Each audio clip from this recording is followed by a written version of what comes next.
projects that are active even today.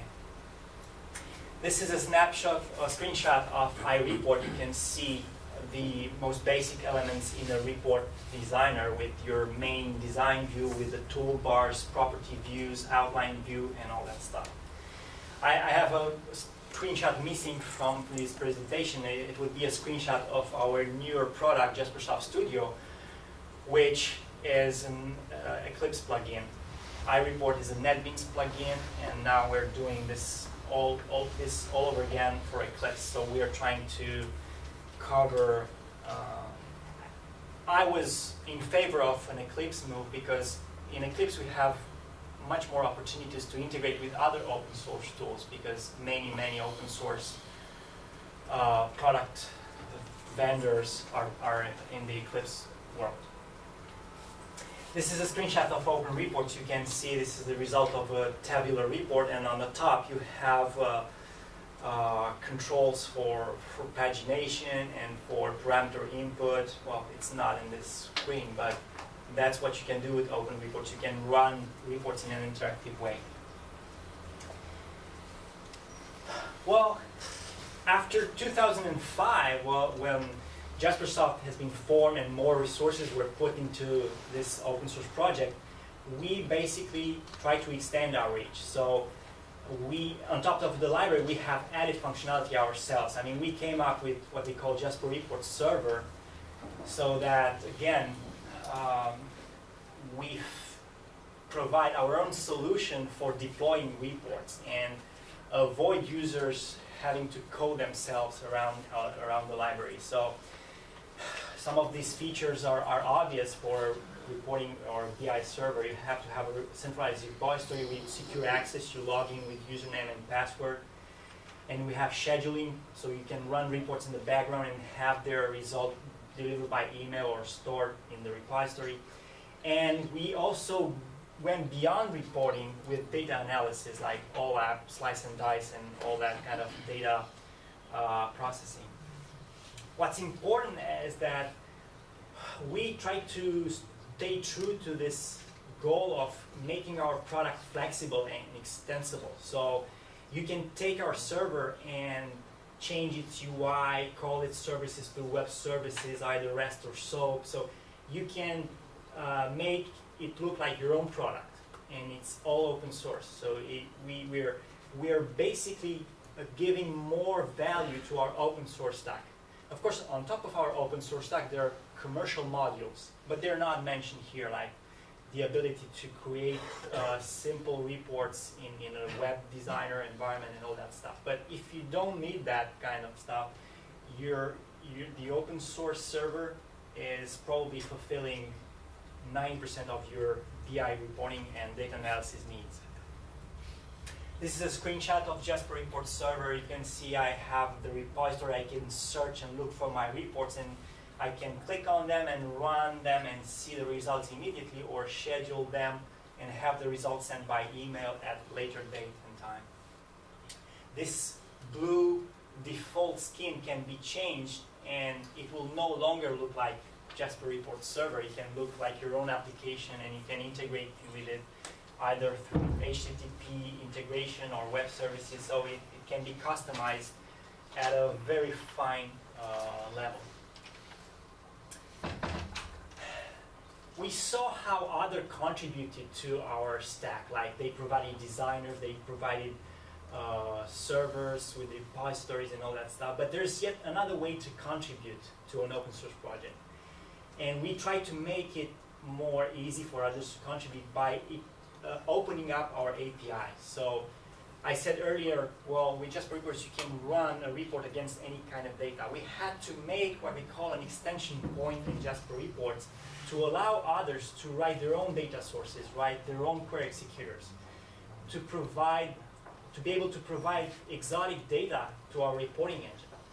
Also, because we don't know where the report is deployed, we had to provide an extension point for embedders to specify how hyperlinks are dynamically created to point back to some parent application, all that. So we have various extension points all across the API, just so that users can plug in their stuff, and it gives a tremendous flexibility and gives more opportunity to people to contribute. We have contributions in the form of data sources like Excel data sources, JSON data sources, things that have come on the community trackers as contributions.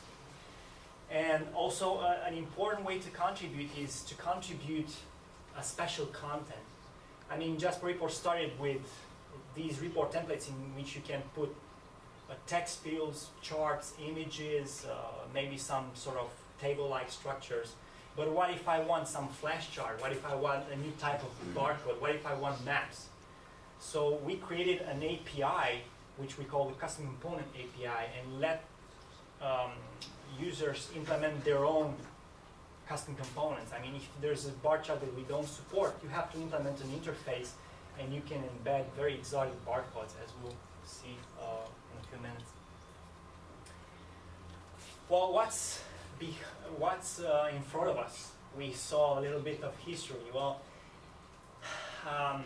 as far as reporting is concerned, we plan to work in the future on interactivity. Well, JasperReports started as a rather static report generating. You generate PDFs for printing or Excels and all that stuff. But nowadays, users want more and more to interact with their reports. What if I want to sort a table? What if I want to change columns? What if I want to drill into or filter or play with that table that was prepared for me and I don't like how it looks, so I want to change it?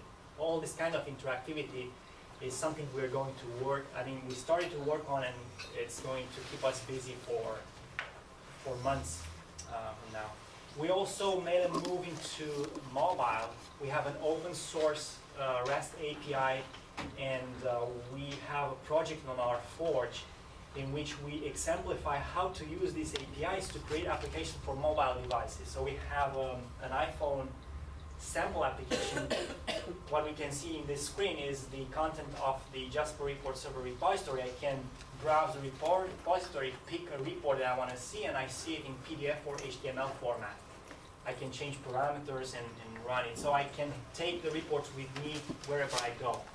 And we think this is important more and more in the future. Of course, our server-side solution was created in a way that enables it to be delivered as a service. So we have a cloud implementation that can be tested on our website, and we plan to work with more and more cloud providers to provide DI for their environments. Also, I already mentioned we support any kind of data. We do support big data nowadays with special connectors on the most popular big data engines. And they're all available on our Forge and on our website, and we're continuing to work on them to make them more better and more visible. Well, not sure how much time I have, but I just wanted to say that when I started this, usually when you work on a project, you don't work on something that you use yourself. I mean, you work for a client, the client sells that solution to some other client, and that's on. But sometimes it's happened that these products you're working on come back to you and you're becoming a user yourself. And that happened to me earlier this year. And I sent an email in the company saying, well, now I'm a user myself. Because Banca Comercială Română, which is the biggest Romanian bank, part of the Erste Group, and I'm a customer of this bank, has this online service to check your account, to make transactions online and all that stuff. So a few months ago, they introduced a new menu in their application saying, generate your statements or transaction statements. And when I right-click on the PDF, it said generated by JasperReports. So I'm now a user of our own technology, and that came rather as a surprise because we didn't know what they do with our product. They later became customers, but they have implemented this before becoming customers, because basically they took the open source product. You can see here iReport, in which they design their statement document with account balance, or I don't know how do you call that in English. And this is what I receive every time I want to check my transactions. It's a PDF. And what's interesting in their implementation, because they generate about 25,000 documents like this per month, and there's a risk of their server being, let's say, hit by many requests like that. They let you generate the report in the background, so the result you will get it later on when it's ready for you. And I think that's, I found that a very good way to integrate reporting, this kind of reporting, because you don't have to wait online for the result to come back to you. Another interesting use case is the SNCF. Well, earlier this year I printed myself such a ticket, but I didn't know it's created with JasperReports, and we only found out when a colleague also looked into the PDF and saw generated by JasperReports. So SNCF is using also the open source solution. They purchased from us support what we call the 3 incidents pack support. So if they're allowed to call us 3 times if they have problems, but they never call us. So it's working for them.